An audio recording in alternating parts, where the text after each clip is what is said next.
आप सभी का बहुत बहुत आभार और अभिनंदन।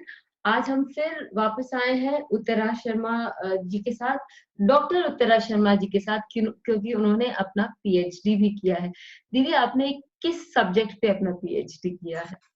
एक्चुअली मैंने किया था, मुझे मेडिकल एस्ट्रोलॉजी में भी थोड़ा बहुत इंटरेस्ट है। और अगर बचपन में मैं शायद मेडिकल में जाती तो हो सकता है डॉक्टर बन जाती, लेकिन मेरे को मेडिकल एस्ट्रोलॉजी में काफी इंटरेस्ट था। इसलिए एक बार कहीं चर्चा हुई कि पोलियो एंड पैरालाइसिस, अच्छा। ये केसेस मेरे पास बहुत से आए थे, मतलब एस्ट्रोलॉजिकली प्रिडिक्शन के लिए। तो मैंने इनके कारण ढूंढने की कोशिश करी और उसमें बहुत अच्छे सॉलिड रीजंस आए, तो मैंने फिर इसी को पीएचडी के लिए अपने रिसर्च वर्क के लिए दे दिया। 40 से 50 कुंडलियों से ज्यादा हमने कलेक्शन किया था।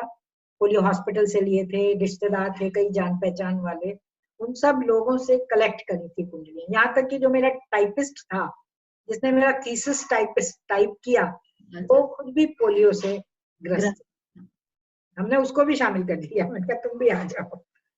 तो आज लेकिन हम वापस उनके साथ जो कर रहे हैं, continuation of the last interview, which is marriage. On marriage is what we are going to discuss with Uttara दीदी। तो दीदी, आज जो हम कर रहे हैं वो किन मैरिज पे भी, किस विषय पे हम करने जा रहे हैं? क्या क्या टॉपिक्स है जो हम आज टच करेंगे मैरिज का, केपी एस्ट्रोलॉजी? तो मैं सबसे पहले तो ये बताना चाहती हूँ कि आजकल जो मैरिज है, जब कई लड़कियों के या लड़कों के विवाह नहीं होते या शादियां नहीं होती, तो उनको शायद कम चिंता होती होगी, उनके पेरेंट्स को ज्यादा होती है, स्पेशली इन इंडिया, है ना। तो वो बस यही चाहते हैं कि हमारे बच्चे की शादी कब होगी। बच्चे कई बार शादी नहीं करना चाहते आजकल, तो कम से कम रिस्पॉन्सिबिलिटी नहीं लेना चाहते आजकल मॉडर्न, अकेले रहना चाहते हैं, फ्रीली रहना चाहते हैं। तो हम सबसे पहले जो है कृष्णमूर्ति पद्धति से हम यही देख सकते हैं कि इसकी शादी होगी या नहीं होगी। ये एक प्रॉमिस हमें जन्म कुंडली से मिल जाता है। जबकि मैं कंपेयर नहीं करना चाह रही हूँ, वैदिक वालों को मैं दुख भी नहीं पहुंचाना चाहती, लेकिन वैदिक में हम क्लियर कट यस और नो नहीं कह सकते शादी होगी कि नहीं होगी। जबकि कृष्णमूर्ति पद्धति में हम प्रॉमिस बता सकते हैं कि शादी होगी या नहीं होगी। और अगर हो भी गई तो वो मतलब उनके संबंध कैसे रहेंगे आपस में, वैवाहिक संबंध, दाम्पत्य जीवन कैसा रहेगा, और फिर कब होगी ये तो वैदिक भी बता सकते हैं और हम लोग भी बता सकते हैं आराम से। और 90% केसेस में जो मेरा डील करती हूँ मैं, उसमें सही आता है। 10% की मैं भी गारंटी नहीं लेती, क्योंकि कई बार डेट टाइम प्लेस भी गलत हो सकते हैं, या फिर कई बार हमारा खुद का ही टाइम अच्छा नहीं चल रहा हो, तो कई बार फ्लॉप होता है। लेकिन वैसे मोस्टली सही आता है, क्योंकि कई लोगों ने मुझे कहा है कि मैडम जो टाइम आपने बताया था उसमें शादी हुई। ठीक है। और साथ में सपोजिंग किसी की जैसे फर्स्ट मैरिज नहीं चली, बहुत बार हम देखते हैं कि स्पेशली अब्रॉड, इंडिया में तो जनरली बहुत, अब डिवोर्स रेट्स हाई होने लग गए हैं, लेकिन पहले उतने डिवोर्स रेट्स नहीं होते थे। सेपरेशन हो जाता था शायद, लेकिन डिवोर्स रेट्स नहीं होते थे। आजकल ओपनली डिवोर्स रेट्स भी ऊपर की ओर जाते दिख रहे हैं। और लेकिन क्या ये इससे ये क्या हम एकदम चिढ़ाते है कि सेकेंड मैरिज भी उनकी नहीं चलेगी? क्या ये भी उनको दिखता है कि ऐसा? एक से अधिक विवाह के योग तो बनते ही हैं कुंडली में, वो हमें दिखाई देते हैं। उसमें मैं आपको संक्षेप में बता दूं कि एक से अधिक मैरिज के लिए बुध जो हमारा ग्रह है, बुध मर्क्यूरी जो डुअल प्लैनेट है, वो रिस्पॉन्सिबल है। वो लग्न पर हो, वो 7th हाउस में हो, और इसके अलावा हम केपी से यदि देखते हैं तो 7th हाउस का कस्प का सबलॉर्ड यदि बुध है या मरकरी है, और वो द्विस्वभावक राशि में ही जाकर बैठा हुआ है। 6, 9 और 12 ये जो राशियां हैं, मिथुन, कन्या, धनु और मीन। अब फिर कोई भी अन्य ग्रह जो 7th हाउस का सबलॉर्ड है, वो द्विस्वभावक राशि में है या वो बुध के साथ है, बुध से दृष्टि संबंध बना रहा है, बुध के साथ बैठा है, उसकी युति है, तो पक्की बात है कि उसके जीवन में दूसरी शादी का योग बनेगा।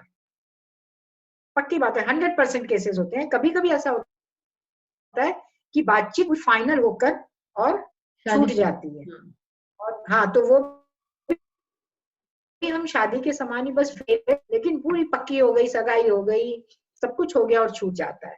फाइनल स्टेज पर पहुंचने भी बुद्ध का ही काम करता है, बुद्ध ही इसमें काम करता है। तो हमारा दूसरी चीज है चंद्र और शनि की युति या दृढ़ संबंध, या आपस में एक दूसरे का नक्षत्र परिवर्तन या राशि परिवर्तन। ठीक है। ये जो चीज होती है आपको आती है, तो वैदिक में भी हम मानते हैं, और दक्षिण भारत में इसको पुनर्भू कहते हैं। उसका संस्कृत है पुनर्भू, दोबारा होना, किसी भी चीज का दोबारा होना।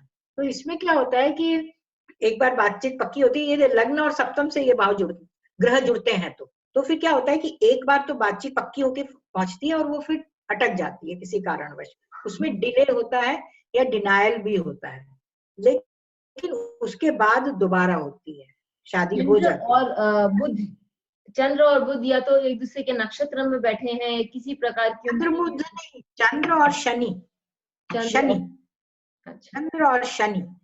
बुध तो देता है द्विस्वभावक, द्विविवाहक योग बनाता है, एक से अधिक शादी के योग, चाहे वो सगाई की स्टेज पर पहुंचे या छूटे, या पूरा शादी हो जाए फिर डाइवोर्स हो जाए। आपने देखा होगा हमारे यहाँ पंडितों फिर पहले ही जिसके 2 शादी का योग होता है तो फिर उसकी पहले पूजा करवाते हैं, किसी से विवाह करवा देते हैं, उसके बाद ये तोड़ करवाते हैं अपने यहाँ। वो करने के बाद कहते हैं कि भाई अब नहीं होगी ये एक शादी इसकी हो, इस तरह से वो मानते हैं। लेकिन ये चंद्र और शनि की युति, ये भी विवाह में देरी भी करवाती है, एक बार टूट कर दोबारा होता है, ऐसा फल देती है। ठीक है। एक चीज और मैं बताना चाहती हूँ कि शनि जो है हमारे लिए विवाह में देरी का कारण बनता है।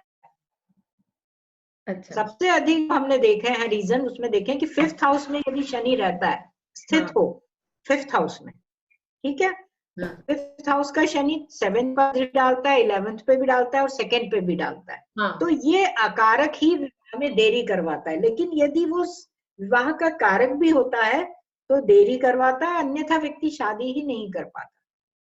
ये एक 2-3 चीजें हैं जो विवाह के विषय में जाननी आवश्यक है। तो यदि मतलब वो शनि फिर यदि 5वें घर में पंचम भाव में स्थित है, तो जैसे आपने कहा कि वो शादी के सारे घरों को देख रहा है, चाहे वो 7वां घर हो, चाहे भाव हो, चाहे वो आपको पंचम या दूसरा भाव परिवार का।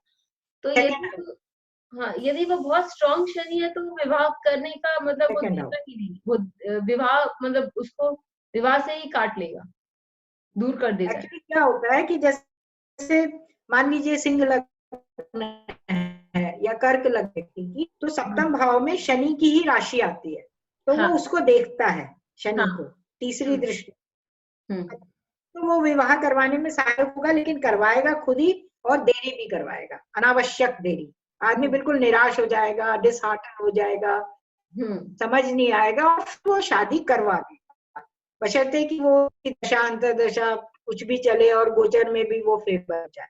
लेकिन अगर वो शादी का कारक नहीं है तब वो बिल्कुल शादी नहीं होने देगा। शनि का ऐसा स्वभाव माना गया है। बहुत सारी डिले मैरिजेस में शनि ही रिस्पॉन्सिबल होता है। 10th हाउस में बैठा हुआ शनि भी सप्तम को देखता है, लेकिन सबसे खराब पंचम भाव का स्थित शनि, क्योंकि वो प्रेम भी नहीं करने देता, आदमी बहुत संकोच करता है, खुलता नहीं है, अपना प्रेम का इजहार करने में भी वो कमी महसूस। तो शनि जैसे हमने किताबों में पढ़ा है और जैसे हम स्टोरीज में हम जानते हैं कि शनिदेव अपने पत्नी से ही द्वारा ही श्रापित थे कि उनको प्रेम भाव, या क्योंकि उनके अंदर नहीं था वो प्रेम भाव, तो उनकी पत्नी द्वारा ही श्रापित थे, विवाह जीवन योग्य उनका नहीं था। तो इस कारणवश ये भी हम देख सकते हैं, मतलब उसको भी इससे जोड़ सकते हैं याद रखने के लिए कि पंचम भाव का शनि विवाह में। मैंने बहुत कुंडलियों में देखा है, बहुत कुंडलियों में, हर जो कुंडली में देखो सबसे पहले आप पंचम शनि देख लो, और या फिर अगर 12th हाउस में शनि होता है तो ऐसे व्यक्ति शैया सुख से थोड़े से उसमें कमी महसूस करते हैं, या सप्तम भाव में हो तो भी। बेडरूम हाउस में अगर शनि होता है तो उसमें भी वो कमी लाता है। शनि के ये लक्षण हैं और ये देखे हुए हैं कुंडलियों में, तो वो देखते समझ में आ जाता है। चलिए, चाहे केपी समझ में आए या ना आए किसी को, लेकिन ये तो हम आराम से वैदिक में भी प्रिंसिपल अप्लाई कर सकते हैं। तो अप्लाई कीजिए और देखिए कि आपको, आप कितना सटीक ये प्रिंसिपल बैठता है। अब तो दीदी से और एक चीज पूछना था कि जैसे आपने सेकेंड हाउस का बताया, कि आपने शनि का बताया, अब ये कि किसी की जो सेकेंड मैरिज हुई, जैसे यदि हम कोई एग्जांपल लें कि किसी की सेकेंड मैरिज हुई है और इज इट पॉसिबल कि वो बहुत लॉन्ग लास्टिंग भी चले, चाहे फर्स्ट मैरिज इतनी लॉन्ग लास्टिंग ना हो? हाँ हाँ, बिल्कुल पॉसिबल है, क्योंकि कृष्ण मूर्ति पद्धति में हम लोग क्या करते हैं, फर्स्ट मैरिज के लिए 7th हाउस का सबलॉर्ड देखते हैं जी। सबलॉर्ड देखते हैं, और वो हम देखते हैं कि वो क्या वो ग्रह सेकेंड हाउस, 7th हाउस और 11th हाउस, और आजकल तो अब 5th हाउस भी हम लेने लग गए, इनमें से किसी भी भाव का सिग्निफिकेटर है या नहीं, हम सबसे पहले ये चेक करते हैं। अगर सेकेंड, 7th, 11th और हाँ एट फिफ्थ भी, क्योंकि वो आजकल प्रेम विवाह ज्यादा होते हैं, तो हम 5th हाउस को भी अब इसमें ऐड करते हैं। ठीक है। सेकेंड हाउस जो है वो कुटुंब का है, फैमिली। हाँ। अगर फैमिली की आवश्यकता नहीं है तो हम उसको भी हटा देंगे, क्योंकि अब आजकल केवल फैमिली को इन्फॉर्म करते हैं कि भाई हम शादी कर रहे हैं, उसका इन्वॉल्व होना जरूरी नहीं है, आपकी खुशी है। तो 5th हाउस हम देखते हैं, 7th देखते हैं और 11th। इनमें से यदि किसी भी भाव से वो उसका सिग्निफिकेटर बनता है 7th हाउस का सबलॉर्ड, तो पक्की बात है कि उसकी शादी होगी, और अवश्य होगी, 100% होगी। ऐसा हो नहीं सकता कि शादी ना हो। ये एक हमारा बिंदु हो गया, तो हमने प्रॉमिस देख लिया उसका। अच्छा। लेकिन उसके साथ साथ ऐसा भी होता है, जो ये भाव है हमारे 5th, 7th एंड 11th, उनके नेगेशन हाउस भी यदि ऑपरेट होते हैं, 7th हाउस का सबलॉर्ड यदि उनका भी सूचक बनता है या सिग्निफाई करता है उन भावों को, तो मुश्किल आती है। 4th जो है 5th हाउस का नेगेशन हो गया, सेकेंड हाउस का लग्न हो गया, लग्न हो गया, तो लग्न तो चलो मेरी शादी होनी है तो हम लग्न को तो छोड़ देंगे, शादी किसकी है, मेरी, तो हम लग्न को तो अप्लाई करते हैं। लेकिन 4th हाउस हम देखेंगे, 5th हाउस का नेगेशन हो गया, मतलब कि लव मैरिज होना थोड़ा सा नेगेट कर रहा है। 7th हाउस का सबलॉर्ड यदि 6th का सूचक बन जाता है तो ज्यादा समस्या आती है। वो इस तरह से आती है कि सामने वाली जो पार्टी है वो मना करती रहती है, ठीक है, वो मना करता है, वो ओके नहीं करता। अगर 7th हाउस का सबलॉर्ड 12th हाउस को सिग्निफाई करता है तो व्यक्ति खुद मना करता रहता है, उसको पसंद नहीं आती किसी न किसी कारणवश, ठीक है, या फिर 10th हाउस का सिग्निफाई करता है, जॉब के कारण या अपने हाँ, वो अपना काम में इतना व्यस्त रहता है। और 11th हाउस जो है हमारे प्रेम का प्रतीक है, बॉन्डिंग जो होती है, गहरी बॉन्डिंग, उसका प्रतीक है, तो उसका अभाव भी रहता है। 5th हाउस हमारा जो कहते हैं ना मैग्नेटिक फील्ड है, चुंबकीय आकर्षण देता है स्त्री और पुरुष में, इसी प्रकार 11th हाउस को भी हम देखते हैं परमानेंट टाइप ऑफ फ्रेंडशिप। तो यदि उसको नेगेट करता है ना तो भी कुछ मुश्किल आती है। इस तरह से हम इसको देख लेते हैं, यहाँ तक हमने देख लिया। फिर हम ये देखते हैं कि उस व्यक्ति की दशा अंतरदशा, मैरिजेबल एज है ना, कौन सी चल रही है उसकी, उसमें उसका सबसे फेवरेबल पीरियड जो आएगा, महादशा स्वामी फेवरेबल होगा 2, 7, 2, 5, 7 या 11 का सूचक होगा। उसके बाद अंतरदशा स्वामी जो भी होगा वो सूचक हो जाएगा। ये हमने निकाल लिया, पर्टिकुलर अंतरदशा में निकाल लिया। फिर हम, क्योंकि हमारे साल भर के काम के लिए गुरु वैसे भी शादी के लिए उत्तरदायी माना ही जाता है, गुरु की दृष्टि होना, फिर हम गुरु का गोचर देख लेते हैं। गुरु या तो इन भावों पे दृष्टि डाल रहा हो, या जिस भी नक्षत्र में हो उस नक्षत्र के स्वामी इनके सूचक हो, तो आप समझ लीजिए कि पक्की है वो शादी, पक्के से पक्की। तो मतलब या तो 2, 5, 7, 11 को गुरु दृष्टि डाल रहा है, उस भाव में ही बैठा हो, देख रहा हो, लग्न पे बैठ के देख रहा हो, तीसरे भाव से देखे, 11वें भाव से देखे, था उसको। और या फिर जिस नक्षत्र में बैठा है उसका कस्प इन उसका स्वामी लॉर्ड ऑफ द या स्वामी तो है 7th, 5th, 7 या 11 से जुड़ रहा है ना। और सबसे बड़ी बात तो जो है, जो अंतरदशा हमको फेवर कर रही है, एक अंतरदशा होगी पर्टिकुलर जो हमारे इन सब सिग्निफिकेटर से जुड़ी हुई है। फिर हम लास्ट में उसका सबलॉर्ड भी देखते हैं, उस प्लैनेट का भी सबलॉर्ड देखते हैं। तो उसका प्लैनेट भी यदि 2nd, 5th, 7th और 11th से जुड़ जाता है या उनका सिग्निफिकेटर होता है, तो शादी पक्की 100% पक्की है। लेकिन अगर वो नेगेटिव हाउसेस से जुड़ता है तो सब कुछ काम बनेगा, सब कुछ पक्की होगी और लास्ट में लटक जाएगी, ना पे आती है। लेकिन अगर वो दोनों भावों का सूचक होता है, 6 का भी है तो 7 का भी है, 4 का है तो 5th का भी है, तो फिर क्या होता है कि कुछ विघ्न बाधाओं के बावजूद हाँ ना में लटकने के बाद फिर हो जाती है। इस तरह से हम शादी को देखते हैं। उत्तरा दीदी लोगों को कंसल्टेशन भी देती हैं, यदि आपको उनसे कंसल्टेशन लेना है तो इस नंबर पे उनके साथ आप बात कर सकते हैं।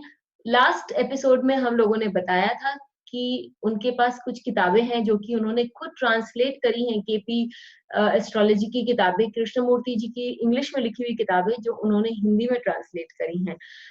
ये हम बताना भूल गए थे कि वो उन्हीं लोगों को देती हैं जो उनके पास आके 2-3 महीने पढ़ने के बाद उनसे एक संबंध जो जुड़ जाता है, समझ आता है, तभी वो देती हैं। तो इस बात को ध्यान में रखते हुए ही आप प्लीज उनसे उन किताबों के लिए संपर्क करें। तो अब हम लेते हैं दीदी एक ये एग्जाम्पल लेते हैं टॉम हैंक्स का। टॉम हैंक्स हॉलीवुड के एक बहुत बड़े स्टार माने जाते हैं। हॉलीवुड जहां पर विवाह जो है संबंध बहुत दिनों तक या बहुत वर्षों तक नहीं टिकता, तो टॉम हैंक्स एक ऐसे एक्टर हैं जिनको मतलब एक he is a class apart in Hollywood, क्योंकि इनकी जो वैवाहिक जीवन है, इनका जो वैवाहिक जीवन है, ये फर्स्ट मैरिज हो चुकी है इनकी, और एक और जो सेकंड मैरिज है वो सालों दर टिकी हुई है। तो इसका हम इनके चार्ट पर से हमको कैसे मालूम पड़ेगा?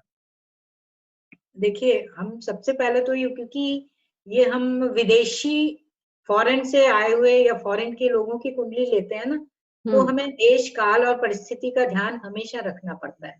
भारतीय परिवेश में कुछ अलग तरह की बातें होती हैं, ये विदेशी भूमि के हैं, तो हम इनका पंचम भाव ज्यादा देखेंगे सबसे पहले, क्योंकि वहां तो 10-11 साल की उम्र से बच्चे डेटिंग वगैरह करना शुरू करते हैं। तो हम सबसे पहले इसका 5th हाउस का सबलॉर्ड देखते हैं। देखिए, 5th हाउस का सबलॉर्ड राहु है ना, राहु दिख रहा होगा आपको? ठीक है। सबलॉर्ड जो है वो शनि है, लेकिन सबलॉर्ड राहु है। ये देखिए, 5th हाउस पे चले जाइए, 5 नंबर पर। हाँ, 5 की सीध में आप चले जाइए, राशि लॉर्ड लिखा हुआ है, फिर नक्षत्र लॉर्ड और फिर सब लॉर्ड। ये तो ये राशि लॉर्ड, नक्षत्र लॉर्ड और सब लॉर्ड, ये छुप गया हम लोग के फोटो के नीचे। तो अब ये आप इसको देख लीजिए, राहु है ये वाला जो हम लोगों का ये जो स्क्वायर बना है ये है। सब लॉर्ड बता दें कि अगले एपिसोड में, क्योंकि हम लोगों को सब लॉर्ड निकालना बहुत जरूरी है। दीदी के पास एक सॉफ्टवेयर है जिसमें कि सब लॉर्ड निकला हुआ आता है, तो कोई प्रॉब्लम नहीं होता। लेकिन यदि आप लोगों को सीखना है तो please definitely let us know. हम अगले एपिसोड में इस अगले जो इंटरव्यू होगा उसमें डेफिनेटली सब लॉर्ड निकालना भी सीखेंगे। तो एक्चुअली सब लॉर्ड जो है हमें किसी भी चीज के बारे में, व्यक्ति के नेचर या उसके क्या वो करना चाहता है लाइफ में, ये बताता है। जैसे इनका 5th हाउस का सब, कि 5th हाउस जो है वो अट्रैक्शन का केंद्र है। स्त्री पुरुष जो विपरीत लिंगी की दोस्ती जो होती है वो हम 5th हाउस से देखते हैं, चाहे वो प्लेटोनिक हो चाहे जैसी हो। हाँ। तो 5th हाउस का सबलॉर्ड राहु है, ठीक है। हाँ। और राहु जो है इनके 3rd हाउस को सिग्निफाई कर रहा है। देखिए 3rd हाउस में है वो, वृश्चिक राशि का है ना। और 3rd हाउस के साथ साथ वो सिग्निफाई किन किन को कर रहा है? 3rd, 4th, 9th house. इसके बाद शनि के नक्षत्र में है वो, देखिए। हाँ। तो 3rd, 5th, 6th और 7th जी। फिर मंगल के साथ 4th हाउस में राहु, तो इनके इससे 4th हाउस में है। कस्प कुंडली में वो 3rd में चला गया है। अच्छा, देखिए 3rd में दिख रहा है। हाँ हाँ, कस्प कुंडली में 3rd का जो डिग्री है वो 27 डिग्री है जी, 27-32। और राहु जो है वो 12 डिग्री का है जी, ठीक है। तो इस तरह से वो 3rd हाउस के रिजल्ट दे रहा है, मतलब उनकी दोस्ती, जान पहचान बहुत बताता है। और वो शनि के नक्षत्र में है। अब आप देखें आगे, तो हाँ। शनि जो है वो 5th हाउस से भी जुड़ा हुआ है, 7th हाउस से भी जुड़ा हुआ है। तो हम अपने मतलब के भाव इसमें से ले रहे हैं, हाउसेस। 5th और 7th हमारा है, लेकिन लास्ट में जाके मंगल के सब में है ये। और मंगल हमारा देखिए 6th को भी सिग्निफाई कर रहा है, 4th को भी कर रहा है, जो मैंने आपको अभी पहले बताया था ना कि negation houses of 5th and 7th, ठीक है। तो ये जो पहली शादी का उसने प्रॉमिस तो किया, क्योंकि 7th हाउस से जुड़ रहा है, 5th से भी जुड़ रहा है, लेकिन सबलॉर्ड मंगल ने उसको खत्म करवा दिया। हाँ, ठीक है, 6th and 4th दोनों आ गए ना, कि प्रेम राइट, भी खत्म और वैवाहिक जीवन भी खत्म। अब राइट, हम देखते हैं कि सेकेंड मैरिज का क्या कैसे हुआ, है ना। सेकेंड मैरिज के लिए हम क्या करते हैं कि 7th हाउस तो फर्स्ट मैरिज के लिए देखते हैं, और सेकेंड मैरिज के लिए हम 7th हाउस को लेते हैं, सॉरी 9th हाउस को। ये तो शायद वैदिक में पुराने जमाने में सेकेंड हाउस लेते थे सेकेंड मैरिज के लिए, ओके, लेकिन हाँ, अब नए आजकल आ गए हैं, तो 9th हाउस का सबलॉर्ड हम देखते हैं। ओके, ठीक है, 9th हाउस का सबलॉर्ड आप देखें, नीचे आ जाएं। 9th हाउस पे मेष राशि है, मंगल उसका स्वामी है, वहां शुक्र का नक्षत्र है, और बुध इसका सबलॉर्ड है ना। हाँ, बुध है ना, जी, थोड़ा सा ये दिख नहीं रहा मुझे, एक लाल लाइन आ गई इसमें। एक मिनट, हाँ, अब है ना, मैं अब 9th हाउस बुध अभी जो है, अच्छे, हाँ, बुध जो है वो 10th हाउस में बैठा हुआ है सबसे ज्यादा, हाँ, और वो सेकेंड हाउस का भी सूचक हो रहा है। अच्छा, सभी जो देखने वाले हैं उनको लिए बता दूं, हमारे सभी स्टूडेंट्स जो देख रहे हैं, कस्प, ये जो हाउसेस जो हमने बनाए हैं, जो हमारा चार्ट का है, ये अलग हाउसेस दर्शाते हैं, और जो कस्प हाउसेस जो जिनके बारे में दीदी बात कर रही हैं वो अलग है। तो एक्चुअली में यहाँ बुध 11th हाउस में है, लेकिन कस्प के हिसाब से वो 10th हाउस में चला जाता है। हाँ, क्योंकि यहाँ 28 डिग्री का लग्न है, देखिए, हाँ, तो सिंह लग्न 28 डिग्री का कस्प है, जी, तो भाव बहुत ही चेंज हो गए हैं इसमें। आप हम्म, इनकी पर्सनालिटी देखिए, आपने फोटो डाली हुई है, हम्म, बिल्कुल सिंह लग्न की कॉपी ही लग रहे हैं। उनकी बॉडी लैंग्वेज देखिए, रॉयल, बिल्कुल रॉयल्टी उनके फोटो में अभी भी दिख रही है। उनका तन के सीना तान के जो भी पोज उन्होंने दिया है, वो सिंह राशि को ही दर्शा रहा है ना। तो हाँ, इसमें क्या हो रहा है कि 28 डिग्री का लग्न होने से ना कस्प बहुत चेंज हो रहे हैं, और जी, कस्प के जो भावों के स्वामी है ना वो बदल गए हैं। जी, तो आप देखेंगे कि लग्न का स्वामी सिंह है, सिंह मतलब सूर्य है, सेकंड हाउस पे तो कन्या राशि है, थर्ड हाउस पे तुला है, फोर्थ हाउस पे वृश्चिक राशि है, और फिफ्थ हाउस पे मकर राशि आ गई है। धनु राशि इनकी गायब हो गई है, हाँ, देखिए, क्योंकि यस, फोर्थ हाउस 27 डिग्री से शुरू होकर मकर राशि के 0 डिग्री तक है, हाँ, बड़ा हो गया है वो हाउस, बड़ा हो गया है। ठीक, यही वैदिक और केपी में फर्क है, इक्वल हाउस डिस्ट्रीब्यूशन यहाँ नहीं है, राइट। तो है ना। यदि, तो इससे हमें ये समझ आता है कि धनु राशि छोटी राशि। हाँ, वो तो समझ में आता है, लेकिन वो अलग अलग जगहों में अलग अलग समय तक उदित भी रहती हैं। अच्छा, नॉर्थ हेमिस्फीयर में अलग लंबे समय तक जो उदित रहती हैं राशियां, वो सदर्न हेमिस्फीयर में कम समय तक उदित होती हैं। ये नॉर्दर्न हेमिस्फीयर है, तो हम नॉर्दर्न में आते हैं, तो साउथ में इसका विपरीत होता है, हाँ, वो कम समय तक उदित होती है। वो इसीलिए होता है, इसीलिए हम प्लेस लेते हैं, ठीक, प्लेस लेना इसीलिए आवश्यक है, प्लेस जानना। तो इसलिए इन्होंने ये जो हाउसेस बदल गए, आप देखिए, आप शनि इसमें 5th house, 6th house, 7th house तक तीनों भावों का स्वामी हो गया है। जी, 5th, 6th और 7th दो भावों का तो वो रहता ही है। तो ठीक, शनि जो है इनका, हाँ, वो 5th से भी जुड़ रहा है, प्रेम भी करवाता है, शादी भी करवाता है, लेकिन अलगाव भी करवा देता है। इस तरह से सारे रिजल्ट वो दे रहा है। तो 9th हाउस का सबलॉर्ड जो है वो बुध है, और बुध हमारा सेकेंड हाउस से जुड़ गया जी, है ना। तो हमने कहा कि इसीलिए इनका सेकेंड हाउस प्रॉमिस दे रहा है शादी का, सेकेंड मैरिज का। जी, अब इसलिए कि उनकी फैमिली लाइफ अच्छी रहेगी कि नहीं, उसके लिए हमें इनकी दशाएं देखनी पड़ेंगी, फ्यूचर में आने वाली दशाएं कैसी चल रही हैं। अब हम इनकी दशा अगर देखना चाहें, तो हम देखते हैं कि इनकी उन 17 जून 1980 के बाद से इनकी शुक्र की महादशा चली 20 साल, अच्छा, हाँ, है ना। हम्म, हम्म, इनकी शुक्र की महादशा, अब शुक्र को हम देखें कि शुक्र हमारे लिए क्या क्या कर रहा है यहाँ पर। तो शुक्र देखिए, इनका जॉब कैरियर सब कुछ दे रहा है, 10 से जुड़ा है, 30 से जुड़ा, 3 से जुड़ा है, 6 हम्म, से भी जुड़ा हुआ है, 4 से और 9 से भी, है ना। लेकिन हाँ, सबलॉर्ड जो है वो शनि है इसका, शुक्र का। कि अच्छा, आदमी कितना भी व्यस्त रहा, कितना भी वो काम में व्यस्त रहा, बाहर रहता रहा, लेकिन उसका ये विवाह नहीं टूटा। क्योंकि देखिए, शनि पंचमेश भी हो रहा है, षष्टमेश हो रहा है, सप्तम भाव को देख रहा है, सप्तम भाव का स्वामी भी है। हाँ, कुंभ राशि है यहाँ पर, कुंभ राशि है ना। हाँ, वो मतलब 3 राशियां वहां आ गई हैं, तो वो 5th के भी रिजल्ट देगा, 6th हाँ, के भी देगा और 7th के भी देगा, सभी के देगा ना वो, हाँ, है ना। तो इसलिए वो सारे रिजल्ट उसने देने, अच्छे भी देने, खराब भी देने। दशा जो चली, शुक्र को हम स्वाभाविक प्रेम, प्रतीक, आपस में लगाव का कारक मानते हैं। शुक्र को हम झगड़ालू या लड़ाई झगड़े करवाने वाला ग्रह नहीं मानते। बहुत ही बढ़िया है, अकोमोडेट करता है, आदमी काफी हद तक कूल डाउन भी हो जाता है इसकी दशा अंतर्दशा में, क्योंकि शुक्र हालांकि मंगल के नक्षत्र में है, जिद्दीपना तो दिखाता है, लेकिन फिर भी वो शनि के सब में होने से काफी कूल डाउन हो गया है। तो वो फिर उसने अपने पारिवारिक जीवन को आगे चलाया है। शुक्र के बाद फिर इनकी सूर्य की महादशा आई है। सूर्य भी जो है, सूर्य इनका अवश्य थोड़ा टेंशन देने वाला दिख रहा है। देखिए आप सूर्य को, ये सूर्य रहा यहाँ पर, है ना। हाँ, और हाँ, ये 10 से जुड़ रहा है, 1 से लग्न से भी जुड़ रहा है, 12 से भी जुड़ रहा है। हाँ, गुरु के नक्षत्र में है ये, गुरु 8 और 12, गुरु इनका बहुत खराब है। 8th एंड 12th बहुत ज्यादा खर्चे, बहुत एक्सपेंसेस, हेवी एक्सपेंसेस कुछ ये दिखाती है सूर्य की महादशा। लेकिन वो भी बुध के सब में होने से क्या है ना, कि जितनी भी परेशानियां आई होंगी काम में, उनके प्रोफेशन में, वो सब नलीफाई हो गई होंगी, क्योंकि सब लॉर्ड फेवरेबल। इस तरह से हम इसको देख लेते हैं। 20 साल बहुत होते हैं जिंदगी के, अगर उन्होंने अच्छी तरह गुजार दिए तो शुक्र हाँ, में।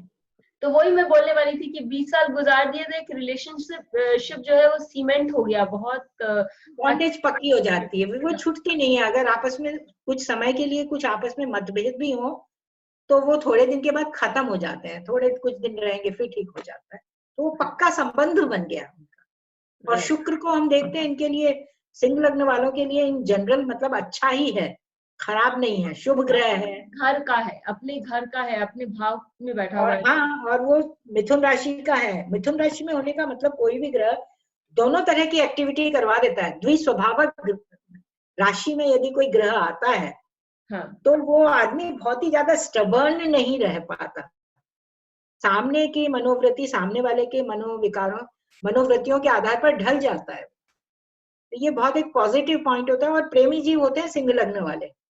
प्रेम के बिना, पंचम राशि है, 5वें भाव की स्वामिनी है काल पुरुष की कुंडली में, हाँ, नहीं रह सकते। प्रेम और प्यार या लव या जो भी अफेक्शन के बिना नहीं रह सकते।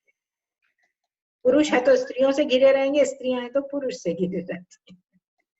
अगला ये जो है, ये है लिंडा मैककार्थी। अच्छा, इनका भी चार्ट जो है, यदि हम देखें तो अम, इनके भी चार्ट में 2 विवाह हैं। पॉल मैककार्टी जो थे, बीटल्स बहुत फेमस बैंड रहा है पॉल मैककार्टी का, जी, बीटल्स। और बहुत नामी अपने समय के one of the favourite most popular bands थे। और लिंडा मैककार्टी भी काफी अच्छे घर से आती हैं, लेकिन दोनों का जीवन एक दूसरे के साथ, लिंडा मैककार्टी की पहली शादी हो चुकी थी, डिवोर्स हो चुका था, लेकिन जब इनका विवाह हुआ तो सरप्राइजेस ऑफ सरप्राइजेस, क्योंकि यदि हम बोलेंगे कि हॉलीवुड पर्सनालिटीज या मूवी पर्सनालिटीज फिकल माइंडेड होते हैं विवाह के उसमें, तो जो म्यूजिक इंडस्ट्री के तो उससे भी ज्यादा होते हैं। लेकिन surprises of surprises, they had a marriage which was very stable compare to जो बाकी सारी मैरिजेस थी उनके आसपास भी और उस इंडस्ट्री की भी। बहुत स्टेबल, बहुत लवेबल। इनफैक्ट कहा जाता है कि ये 10 दिन से ज्यादा अपनी टोटल मैरिड लाइफ में 10 दिन से ज्यादा एक दूसरे से अलग भी नहीं हुए कभी। तो लिंडा इसके मैककार्टी, बारे में, हाँ, इसके बारे में हम बात करें। देखिए, एक तो जो इनका लग्न का सब लॉर्ड ही शुक्र है। देखिए, लग्न का लॉर्ड ही शुक्र है, लग्न का, हाँ, ठीक है। तुला लग्न है, तुला लग्न बहुत ही बैलेंसिंग लग्न मानी जाती है। हाँ, और लग्न का सब लॉर्ड भी शुक्र है, जो प्रेम प्यार का स्वामी है। फिर हम 5th हाउस का सब लॉर्ड देखते हैं, वो भी शुक्र है, राइट, ठीक है हाँ। है ना। अगर हम 3rd और 7th हाउस का सब लॉर्ड देखते हैं, तो वो सूर्य है। और सूर्य कन्या राशि, द्विस्वभावक राशि। दीदी यहाँ पर तो आ जाएगा भी लिखा हुआ है, हाँ। रवि, हाँ हाँ हाँ, मैंने आपको नियम बताया था कि या तो द्विस्वभावक राशि में हो ग्रह, 7th हाउस का लॉर्ड, या बुध हो, या जो भी ग्रह हो वो द्विस्वभावक में हो या बुध के साथ जुड़ा हो। जी तो जी ये देखिए यहाँ पर सूर्य जो है वो 11th हाउस में बैठा हुआ है, लेकिन वो कन्या राशि में है, और वो भी शुक्र के सब में भी जी, है ना। शुक्र एक स्वाभाविक कारक ग्रह हम यहाँ लेंगे, हालांकि वो टेंशन भी देता है, लग्न भी है, अष्टम भी है, तो जी, टेंशन भी देता है, लेकिन ये एक तो दूसरी शादी के योग बनाता है, 2 शादी के योग बना रहा है यहाँ हाँ पर, हाँ। है ना, जो हमने आपने नियम बोला अपने। कि यदि शुक्र और ये आपने बोला कि सन जो मतलब रवि है वो द्विस्वभावक राशि में बैठा हुआ है, जैसे कि यहाँ पर कन्या राशि में बैठा हुआ है, तो इसका मतलब है कि एक से ज्यादा अब मैरिज अवश्य होने का मतलब पूरा पूरा चांस है यहाँ। और हाँ, मतलब कि सूर्य जो है वो 7th हाउस का सब लॉर्ड है, हाँ ठीक है, हाँ और वो कन्या राशि में बैठा है 11th हाउस में, हाँ ठीक है। तो हाँ, द्विस्वभावक राशि में होने से एक से अधिक विवाह के योग बनाता ही है, जी जी, ठीक है। ये हो गया अब इनका। अब हम अगर इनका 5th हाउस का सब लॉर्ड भी देखें तो वो शुक्र ही है, मतलब वो हाँ पक्की बात है, शुक्र और 5th हाउस और 7th हाउस का कनेक्शन होता है तो वो लव मैरिज पे ही जाता है। जी 5th हाउस का सब लॉर्ड 7th का सिग्निफिकेटर और 7th हाउस का सब लॉर्ड 5th हाउस का हो, तो ये इंटर एक्सचेंज किसी भी तरह से लव मैरिज की तरफ ही ले जाते हैं, जी, ठीक है। अब इसमें हम अगर आगे देखें कि ये तो हो गई इनकी शादी की बात, हम्म, क्योंकि सूर्य 11th हाउस से भी जुड़ा हुआ है तो मैरिज का प्रॉमिस कर ही रहा है वो, है ना, जी कन्या राशि में है और मैरिज का प्रॉमिस दे रहा है वो 11th हाउस में, क्योंकि अपन ने कहा है कि 2, 5, 7 या 11 किसी भी भाव का वो सूचक बने या सिग्निफिकेटर हो, इट मीन्स वो मैरिज देगा, लेकिन वो द्विस्वभावक ग्रह राशि में होने से एक से अधिक विवाह के भी योग बनाता है। और देखिए विदेशों में तो आम बात है ये होना, हम्म, इंडिया में अब शुरू हो चुका है, यहाँ भी बहुत सारा देखने को मिलता है एक से अधिक शादी। ये हो गया। अब लेकिन क्या है कि तुला लग्न, और लग्न पर इनके चंद्र और शुक्र भी है, ये भी एक चीज और है इनकी कुंडली की विशेषता, हाँ, चंद्र और शुक्र इनकी जो युति है वो ये बताती है कि 100% लव मैरिज ही होगी। लग्न और सप्तम को देखते हैं दोनों ग्रह, लग्न पे बैठे हैं और काफी क्लोज बैठे हैं। देखिए 18 डिग्री का शुक्र है और और 24 डिग्री, चंद्रमा जो है वो 20 डिग्री का है, हाँ काफी 5-6 डिग्री पास पास है, और कष्ट कुंडली में अलग अलग भी नहीं हुए हैं। और जी, फिर चंद्रमा जो है वो प्रोफेशन से जुड़ा हुआ है, हाँ, क्रिएटिविटी से जुड़ा हुआ है, इमेजिनेशन से जुड़ा हुआ है, सिंगिंग या जो भी इनका है म्यूजिकल जो है उससे ये पूरा कुक कनेक्टेड। है दीदी, ये इन्होंने कुक बुक्स लिखी हैं, लिंडा ने।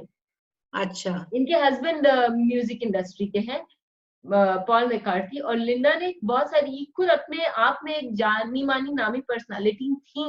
इन्होंने कुक बुक्स लिखी थी, इन्होंने फोटोग्राफी का, जैसे आपने बोला क्रिएटिव है, हाँ क्रिएटिव है, और फोटोग्राफी देखिए का ध्यान। चंद्रमा जो होता है वो कुकिंग में भी इंटरेस्ट देता है, हाँ म्यूजिक इन क्रिएटिविटी जहां भी आएगी, हाँ, चाहे वो कुकिंग में हो, चाहे वो सिंगिंग में हो, चाहे वो डांस में हो, क्रिएटिविटी देता है, और दोनों ग्रह फोटोग्राफी, एक साथ आ गए। बहुत बहुत अच्छी फोटोग्राफी करती थी। हाँ, तो कमाल का है। फिर चंद्रमा इनका 10th हाउस लॉर्ड भी है, हाँ तो उसने चंद्रमा ने तो उनको कमाल करवाना ही था ना फिर।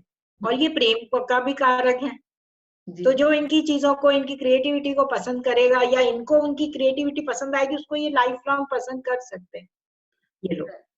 तो इसलिए इनकी लाइफ को चलने में फिर इनकी दशाएं जो चली, जैसा हमने पहले भी कहा कि इनकी दशाएं जो हैं, एक तो शनि की चली हम्म यंग एज में, हम्म, ठीक है ना, जी शनि जो है वो भी स्थिरता प्रदान करता है, आदमी को इतना एग्रेसिव नहीं बनाता है इधर उधर, मैंने बताया ना, थोड़ा जी, कूल प्लैनेट है। और शनि और 7th हाउस से भी रिलेटेड है। हाँ, वो 8th हाउस से 7th हाउस पे आ गया है कस्प कुंडली जी में, जी तो उसने इनके वैवाहिक जीवन को दृढ़ता प्रदान की पहला छूटने के बाद। जी बाद में जो स्थायित्व आया वो शनि के कारण आया है, जी, लंबी दशा चली है। और उसके बाद बुध जो है, कायदे से तो बुध भी तुला लग्न पे है, लेकिन वो 12th हाउस में चला गया कस्प कुंडली से, हम्म है ना। हम्म, बुध की महादशा में बुध का अंतर जरूर इनको उसने परेशान किया होगा। देखिए बुध 12 और 9, देखिए नीचे नीचे हाँ 12 हाउस का सिग्निफिकेटर है, 9 का भी है, मतलब लंबी लंबी यात्राएं, लॉन्ग जर्नीज बताता है। इसके बाद मंगल के नक्षत्र में है वो, मंगल 6th हाउस में आया हुआ है। तो इनको अलगाव, मतलब कि हो सकता है कि ये अपने बिजनेस ट्रिप या नहीं काम दीदी, का इनका देहांत जल्दी, अलग अलग रहे हो, लंबी लंबी यात्राएं करी हो नहीं इन्होंने, दीदी, इनका है ना। देहांत तो बहुत जल्दी हो गया था, देहांत हो गया था हाँ, इनका। तो अच्छा अच्छा, लेकिन चूंकि प्रेम इसलिए बना रहा क्योंकि केतु के सब में है ये, देखिए बुध, अगर बुध की महादशा में तक ये रही तो, है हाँ ना, बुध की 88 तक चली है, ठीक। जी, अब बुध जो केतु को देखिए, वो केतु आपका पंचम भाव में बैठा है, तो वो प्रेम नहीं छूटने दे रहा, चाहे कितने भी दिन अलग आप एक दूसरे से जाना पड़े, लेकिन वो वापस लौट के अपने वापस आने को। अट्रैक्शन फील्ड में आएंगे ही आएंगे।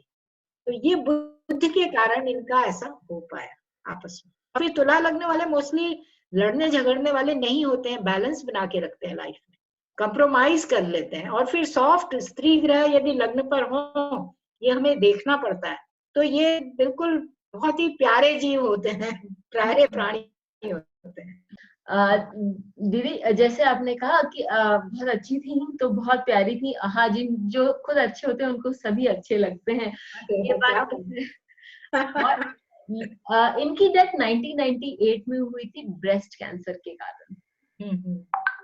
तो एक्चुअली देखिए, हमने अभी अभी अपन ने शुक्र की चर्चा करी थी कि शुक्र इनके लग्न पर है, लग्नेश भी है और वो अष्टमेश भी है, ठीक है। तो अब लग्नेश और अष्टमेश को अपने दोनों भावों के फल देना है, लग्न का भी देना है, और कोई अक्यूट ऐसी बीमारी अष्टम भाव से हम देखते हैं जो अक्यूट होती है, अचानक होती है और वो जानलेवा भी होती है, घातक भी हो सकती है। फिर शुक्र का एक क्या है कि राहु के सब में है वो, राहु के नक्षत्र में है और चंद्रमा के सब में है जी, देख रही होंगी ना कुंडली। जी जी जी जी, मतलब शुक्र जो है 1 और 8 का स्वामी है, राहु के नक्षत्र में है और चंद्रमा के सब में है। अब आप देखें कि राहु जो है वो 11th हाउस में है इनका, ठीक है, ठीक है ना, वो 11th हाउस में इसलिए आया है क्योंकि सिंह राशि का है वो। अब सूर्य इनके लिए बाधक भाव है, चर लग्न है, एकादश भाव बाधक भाव है। तो मतलब शुक्र ने इनको अगर फायदा भी दिया, खूब फायदा दिया अपने प्रोफेशन से, लेकिन बाधक भी बना। जब स्वास्थ्य की बात आई तो उसने कुछ नहीं किया, फिर तो उसने जान ही लेके छोड़ी, मतलब ये हम कह सकते हैं। क्योंकि शुक्र में शुक्र का अंतर अगर हम देखें तो प्रत्यंतर तक में भी वो निकल के आ जाएगा कहीं ना कहीं। तो शुक्र में शुक्र का अंतर इनके लिए घातक सिद्ध हुआ। लग्नेश, हमने अभी सबलॉर्ड भी, लग्न का सबलॉर्ड भी शुक्र है। इसके अलावा अगर वो पंचम का भी है और किसी भाव का सबलॉर्ड नहीं है शुक्र, लग्न का सबलॉर्ड होकर 8th का यदि सिग्निफिकेटर बनता है और बाधक भाव से जुड़ता है तो वो बहुत घातक हो जाता है। लेकिन यही है, अब सेकंड हाउस जो वृषभ राशि है वो इनके 8th हाउस में है और वहां पर गुरु भी बैठा हुआ है। गुरु जो ग्रोथ देता है, कैंसरस ग्रोथ जो है, वो गुरु ही प्रदान करता है ना। तो इस तरह से मतलब हम क्या, और फिर गुरु को आप देखें मंगल के नक्षत्र में है जो 6ठे भाव से जुड़ रहा है, रोग से जुड़ रहा है, 2 और 7 मतलब मारक भाव का स्वामी है वो, है ना। और फिर शनि के सब में है, तो शनि भी 7th हाउस में बैठा है मारक में। तो मतलब जब जुड़ने हुए तो मारक भाव भी सारे जुड़ गए, और जब कैरियर को ग्रोथ का टाइम था तो उन्होंने बहुत अच्छा नाम, यश, प्रसिद्धि सब कुछ कमाई।